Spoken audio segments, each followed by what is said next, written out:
नमस्कार। देखिए, एक तरफ तो देश के सबसे ताकतवर आदमी, उनके पास हर तरह के हथियार, पुलिस, फौज, तोप, तमंचे, पैसे सब। और दूसरी तरफ अकेला आदमी जिसके पास ना इतनी बड़ी फौज, ना इतने इतने पैसे, इतना इतने तोप तमंचे, लेकिन उसने फिर भी इन ताकतवर आदमियों का खून पिया हुआ और उन्हें काबू नहीं आ रहा है। और काबू ही नहीं आ रहा, बेइज्जती की बात तो ये है कि इस अकेले आदमी ने 52 आदमी को उठाया इनके, और 52 आदमियों को पूरी ताकत लगा करके छुड़ा नहीं पाया है। पता नहीं कितने दिन तक बंधक बना के रखा है, इतने होस्टेज रखा गन पॉइंट पे। सुन के हैरान रह जाएंगे। 444 दिन, 1 साल से भी ज़्यादा।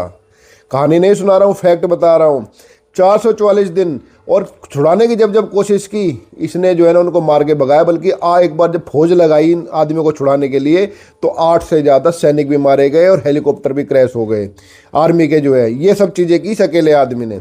नमस्कार, आप वीडियो देख रहे हैं, आपका बहुत बहुत धन्यवाद। आपसे अनुरोध है कि चैनल को सब्सक्राइब कीजिएगा, वीडियो को शेयर कीजिएगा और कमेंट जरूर कीजिएगा। अगर आप चैनल को सब्सक्राइब करेंगे महादेव लिख करके, तो भगवान भोले आपकी जो है ना सारी मनोकामना पूरी करेंगे। नहीं भी सब्सक्राइब करेंगे तब भी मैं प्रार्थना करूंगा कि भगवान आपकी और आपके परिवार की सारी मनोकामनाएं पूरी करें। नववर्ष की शुभकामनाएं। देखिए, बात करते हैं। देखिए, दुनिया में जो ताकत का जो बैलेंस है वो कैसे कैसे रंग दिखाता है, कैसे कैसे खेल खिलाता है, देख के हैरान रह जाएंगे। अगर जो मैंने आपको जो वीडियो के शुरुआत में जो बात बताई, आपको अब भी लग रहा होगा बात वो बढ़ा चढ़ा करके बताई गई है, ये ऐसा नहीं हो सकता। देखिए, ना तो बात बढ़ा चढ़ा करके बताई गई है, ना वो ऐसा नहीं हो सकता, ऐसा से सिर्फ ज़्यादा हुआ है। मैं जो शुरुआत में बताई वो कम बताई है इस एक आदमी की ताकत, और अब बढ़ा के पूरी हकीकत आपको मैं बताऊंगा। देखिए, बात हम कर रहे हैं एक ऐसे नेता की जिसने एक देश पे कब्जा किया। कब्जा किया तो किया, कब्जा करने के बाद दुनिया के सबसे ज्यादा ताकतवर देश को चुनौती दी, और चुनौती तो दी उसके 6 राष्ट्रपति उसको हटाने का सपना लेते लेते दुनिया से चले गए। बल्कि एक राष्ट्रपति तो चुनाव भी हार गया, उसने उसका वो हाल कर दिया उस आदमी, अकेले आदमी ने। देखिए, अब बात तो समझ गए हम, बात मैं किसकी कर रहा हूँ आपको हम खुल के बताते हैं। मैं बात कर रहा हूँ ईरान के रहबर, मतलब कि इसको जो है जो मुस्लिम दुनिया है इसमें जो खलीफा, जो सबसे बड़ा जो उनका जो होता है, उनको रहबर कहते हैं। इसको रहबर है जो है खुमनेई। ये 86 साल का आदमी है ये। और इसने 1979 में जब वहाँ पे इस्लामिक जो क्रांति हुई थी इसमें ईरान के अंदर, जब वहाँ के शाह को भगाया गया था, राजा को भगाया था, जब ये बना था, पहले खुमैनी था फिर खुमनेई आए, तो उसके बाद से लेकर के लगातार हर अमेरिकन राष्ट्रपति इनको कोशिश करता है इनको वहाँ से सत्ता से हटा दे। और बात कैसे बिगड़ी, जैसे देखिए इस्लामिक क्रांति हुई वहाँ पे, जिसको इस्लामिक रिवॉल्यूशन कहते हैं ईरान में, जिसको इस्लामिक रिपब्लिक बनाया इन्होंने 1979 में, तो उसी साल वहाँ का जो अमेरिकन दूतावास है उसमें ईरान के लोगों ने, कहने को तो छात्र थे, ईरान ने तो बताया कि छात्र थे, लेकिन वो छात्र ना होकर के वो वहीं के सैनिक ही थे, उन्होंने पूरी एम्बेसी को बंधक बना लिया था। आप हैरान रह जाओगे, एम्बेसी को बंधक बना लिया था। 52 लोग बंधक बने थे, और 6 लोग तो जिनको पता नहीं चला था, तो बड़े फिल्मी स्टाइल में बच के निकले थे। और ये जब लोग बंधक बने उस टाइम जो है ना अमेरिका का राष्ट्रपति कार्टर था। तो कार्टर ने पूरी कोशिश करी किसी तरह से इन बंधकों को छुड़ाया जाए, लेकिन ईरान टस से मस नहीं हुआ। ईरान ने अपनी शर्तों पे कहा कि मेरी शर्तों पे छोड़ूंगा। अमेरिका झुकने को तैयार नहीं था। भाई अमेरिका है, वो कह रहा भाई ईरान पिद्दी सा देश, ये मेरे सामने क्या कर लेगा। लेकिन ईरान झुका नहीं, और 444 दिन तक, मतलब कि 1 साल से भी ज़्यादा, मतलब कि 1 साल में 365 दिन होते हैं, 1 साल से भी ज़्यादा वो ईरान के अंदर बंधक बनकर रहे, अमेरिकन एम्बेसी के अंदर रहे। 52 लोग अमेरिका के, जिनके अंदर उनके बड़े बड़े अधिकारी थे, सब थे।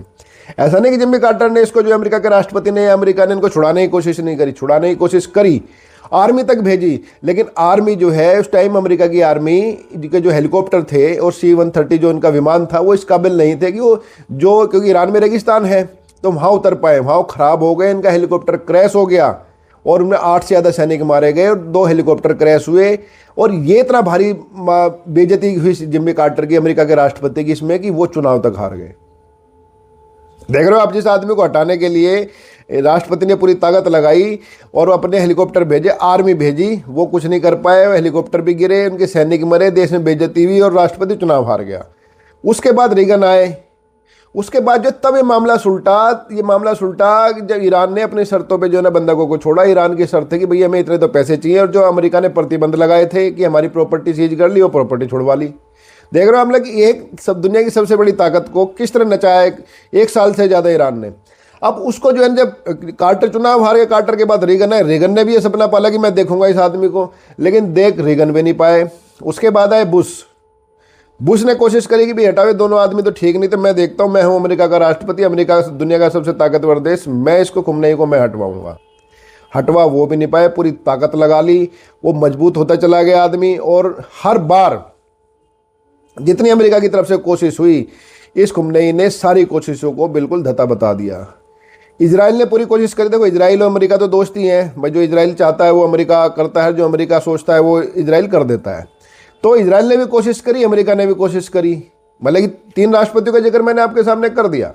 मैं कार्टर का कर दिया, कार्टर तो चुनाव ही हार गया भाई इसके चक्कर में। रीगन का कर दिया, उसके बाद बुश का कर दिया। बुश ने बहुत कोशिश करी कि मैं ये कर दूंगा, फूफ, हाँ ये वो हथियार तैनात कर दिए, वो कर दिया, वो कर दिए, इसका कुछ नहीं कर पाया और ये मजबूत हो गया। और बल्कि इसने हथियार और बनाने शुरू कर दिए। पहले तो इसके पास इतने हथियार थे नहीं ईरान के पास, इसने और हथियार बनाने शुरू कर दिए। तो बुश भी चला गया। बुश के जाने के बाद बराक ओबामा साहब आए हमारे। बराक ओबामा के बारे में एक आपको बात पता है? बराक ओबामा अपने साथ हमेशा हनुमान जी का लॉकेट रखते हैं। तो हालांकि ये तो ईसाई आदमी हो, लेकिन हनुमान जी का लॉकेट रखते हैं हमेशा, वो जो लॉकेट में हनुमान जी की मूर्ति है। चलो खैर, इसे हटके बराक ओबामा ने भी कोशिश करी कि भाई किसी तरह से इसको काबू कर लिया जाए, इसको वहाँ से हटवा दिया जाए, अपनी पसंद की सत्ता बिठवा दी जाए। तो वो भी बात नहीं हुई। देखिए, अब आप सोच रहे हो कि ईरान की अमेरिका की दुश्मनी क्या है? देखिए, ईरान की अमेरिका की दुश्मनी तो सबसे पहले यही होगी कि जो 1979 में जो इस्लामिक क्रांति हुई थी, उससे पहले जो वहाँ का राजा था वो अमेरिका का दोस्त था। भाई अमेरिका का दोस्त हटा दिया, वहाँ से नाराजगी। उसके बाद अमेरिका की ऐसी भारी बेइज्जती की कि भाई इनके 52 अफसरों को 1.5 साल तक लगभग बंधक बना के रखा, उनके सैनिकों को मरवा दिया, अपनी शर्तों पे बंधक छोड़े। तो इससे भारी बेइज्जती तो अमेरिका को उसको अपने दिल पे ले गया। लेकिन दिल पे लेने के बाद क्या कुछ नहीं, उसने कोशिश तो बहुत करी, लेकिन ये खुमनेई साहब हमारे ताकतवर होते चले गए और मजबूत होते चले गए। अब ओबामा साहब तक आ गई बात। अब ओबामा के बाद जो हमारे जो बाइडेन साहब आए, बाइडेन साहब ने भी कोशिश करी, हमले तक किए, कुछ नहीं हुआ। उसके बाद आए हमारे नए वाले, ये जो तुनक मिजाज हमारे राष्ट्रपति ट्रम्प साहब। अब ट्रम्प साहब तो कितने तुनक मिजाज आप जानते ही हो। ट्रम्प साहब ने पूरी कोशिश कर दी, ये बेड़ा वहाँ से चला दिया, ये बेड़ा वहाँ से चल दिया, और मैं ये कर दूँ और वो कर दूँगा और ये करूँ। हुआ इससे भी कुछ नहीं अब तक। तो अकल हो जाए कुछ कहने का, लेकिन अब तक कुछ नहीं हुआ। अमेरिका भी धमकी, ट्रम्प भी धमकी देता रह गया कि भाई हम ये कर देंगे। और ईरान ने जो कहा है, ट्रम्प ने तो हल्की धमकी दी है, ईरान ने कहा है कि भाई देखो ट्रम्प साहब, अगली बार गोली का निशाना चुकेगा नहीं। भाई ये घटना ये है कि जब अमेरिका में राष्ट्रपति पद का चुनाव जो हो रहा था, उस टाइम डोनाल्ड ट्रंप पे एक हमला हुआ था, जो गोली जो है उनके कान से छू के निकल गई थी। एक उस सुरक्षाकर्मी को, जो उनकी वहाँ की जो सीक्रेट सर्विस होती है, उसको लगी थी वो, और इनके कान पे लगी थी ट्रंप साहब के। तो ईरान ने कहा कि अगली बार ये चूकेगा नहीं निशाना।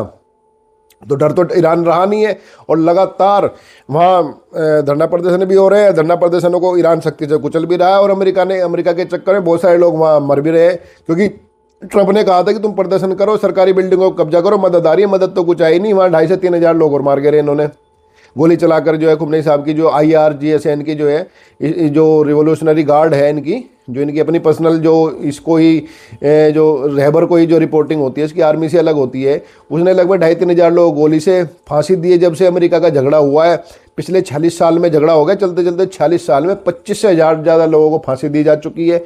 लेकिन दुनिया का सबसे ताकतवर लोकतंत्र इस आदमी के सामने बेबस है।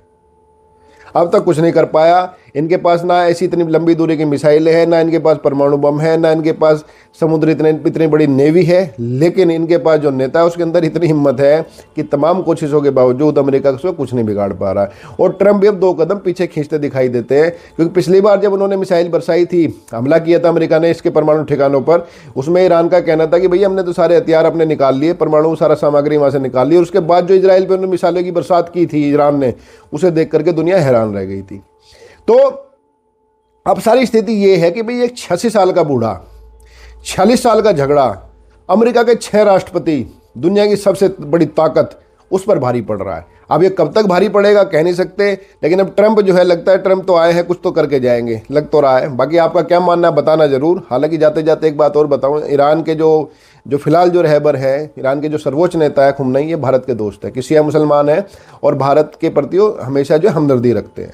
लेकिन हमदर्दी दुनिया में कोई काम करती नहीं है, कुछ ना कुछ इसमें। अब देखो अमेरिका क्या करता है, इसका फर्क भारत में भी पड़ेगा। आपके लाख डेट आएगा बताएंगा। आपने वीडियो देखी, धन्यवाद। वीडियो पे कमेंट और शेयर जरूर कीजिएगा।